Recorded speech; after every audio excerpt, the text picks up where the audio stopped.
সমূহ অসমবাসী ৰাইজক মই গোৱাগাছাৰ 25তম ৰঙালী বিহু ৰূপালী জয়ন্তীৰ বৰ্ষৰ পৰা শুভেচ্ছা যাচিছোঁ, যাতে সমূহ অসমবাসী ৰাইজকে মই এই ৰঙালী বিহুৰ পৰা যাতে এই বছৰটো ভালে ভালে পাৰ হয়, এইখিনি মই কামনা কৰিলোঁ।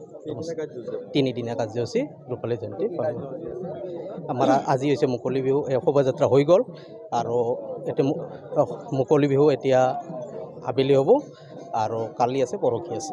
ৰাকেশ ৰিয়ান আৰু বিপুল ৰবাক মানে আমন্ত্ৰণ কৰা হৈছে।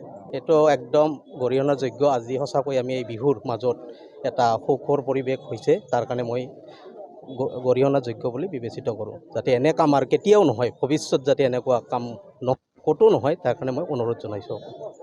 যদি জনালোঁ আমি যাতে তেখেতলোকৰ আত্মাই মানে চিৰশান্তি পায়, এইটোৱে কামনা কৰিছোঁ। প্ৰথমতে নমস্কাৰ জনালোঁ যে প্ৰথম হ'ল আমাৰ শংকৰদেৱ মাধৱদেৱে গৰকি যোৱা তেখেতৰ সান্নিধ্যত এই ভূমিত পবিত্ৰতাৰে বদৰিকা আশ্ৰমসমূহ এটি ভূমি অঞ্চল দেখি পেলাই নামাকৰণ কৰা হ'ল গোৱাগাছা। আৰু গোৱাগাছাত আমাৰ বিভিন্ন ধৰ্মীয় লগত জড়িত উৎসৱ পাৰ্বণৰ লগত আমাৰ সাংস্কৃতিক পাৰ্বণ আমাৰ 2000 চনৰ পৰা আমাৰ বিহু হিচাপে আমি ইয়াত লাই খুঁটা পুতিছিলোঁ। আৰু এই লাই খুঁটাত আজি আহি পেলাই 2025 চন আমাৰ 25 বছৰ হ'ল। আৰু 25 বছৰ আমি ৰূপালী জয়ন্তী হিচাপে আমাৰ আঞ্চলিক ৰঙালী বিহু সন্মিলন গোৱাগাছাই সুন্দৰভাৱে জাতি ধৰ্ম বৰ্ণ নিৰ্বিশেষে আমাৰ গোৱাগাছাৰ লগত লাগি থকা যি পৰ্লাপাৰৰ যিখিনি আমাৰ গাঁও আছে, যেনেকৈ গান্ধেৰীপাৰা, মেছপাৰা, মাজগাঁও, বাঁহবাৰী, এই গোটেই ৰাইজৰ লগত আশে পাশে থকা আপোনাৰ সুধী সমাজৰ লগত সমন্বয়ৰ সৃষ্টি ৰক্ষাৰে এই 25তম ৰঙালী বিহু ৰূপালী জয়ন্তী পালন কৰাৰ কাৰণে আমি ইয়াত একত্ৰিত হৈ পেলাই গোৱাগাছা বাঁহবাৰী যিখন এম ই স্কুল প্ৰাংগণত আমি এতিয়া একত্ৰিত হৈছোঁহি, য'ত আমি অলপ আগতে আমি 25তম ৰঙালী বিহু আঞ্চলিক গোৱাগাছাত আমি সুন্দৰভাৱে পতাকাৰ্পণ কাৰ্যসূচী সমাপন কৰিছোঁ। আৰু ইয়াৰ লগে লগে আমি এতিয়া অলপ আগতে আমি বৃক্ষৰোপণ কাৰ্যসূচী সমাপন কৰিছোঁ।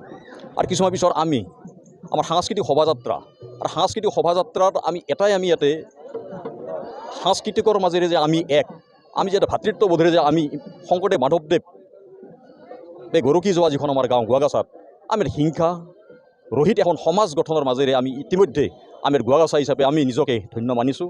আৰু সেই কাৰ্যসূচী আগবঢ়াই নিয়াৰ স্বাৰ্থতেই আমি অকল আমাৰ সাংস্কৃতিক মনোভাৱেৰেই অকল গোৱাগাছা নহয়, আমাৰ অসমবাসীৰ মন জিনাৰ যি আমাৰ ভাতৃত্ববোধ তাক আমি প্ৰকাশ কৰাৰ কাৰণে আমি ইয়াতে একত্ৰিত হৈছোঁহি। এয়া খুব গৰ্হিত কাম হৈছে।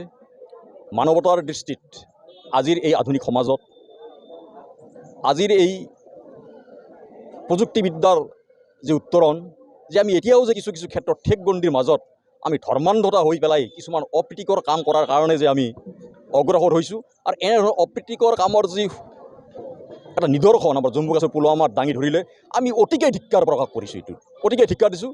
আৰু এই ক্ষেত্ৰত আমি জানো যে আচলতে আজি ইয়াতে কোনো ৰাজনৈতিক মন্তব্য দিয়া অনুচিত, তথাপিতো কৈছোঁ যে এই যিটো মানৱতাৰ বিৰুদ্ধে যে ষড়যন্ত্ৰ, বিশেষকৈ ভাৰত মাতৃৰ বিৰুদ্ধে আজিৰ নহয়, এই বিভিন্ন বছৰ ধৰি বহু শতিকা ধৰি চলি আহিছে। আৰু ইয়াৰ প্ৰতিকল্পে আমি ভাৰতবাসী হিচাপে আজি আমাৰ অসমীয়াৰ বাপতিসাহোন ৰঙালী বিহুৰ সুন্দৰ এটি উদযাপন, য'ত আজি আচলতে আমি ফূৰ্তি কৰিব লাগে, কিন্তু আজি আমি শ্বহীদ তৰ্পণৰ লগত আমি পুলৱামাৰ নিহতসকলৰ প্ৰতি সমবেদনা জ্ঞাপন কৰি আমি ৰঙালী বিহু উদযাপন কৰিব লগা হৈছে। ইয়াতকৈ আৰু দুখৰ বিষয়ে কি হ'ব পাৰে? তো আমি এনেধৰণৰ যিকোনো অপ্ৰীতিকৰ কাৰ্যত আমি ৰঙালী বিহু সন্মিলনী গোৱাগাছাই আমি ধিক্কাৰ দিছোঁ।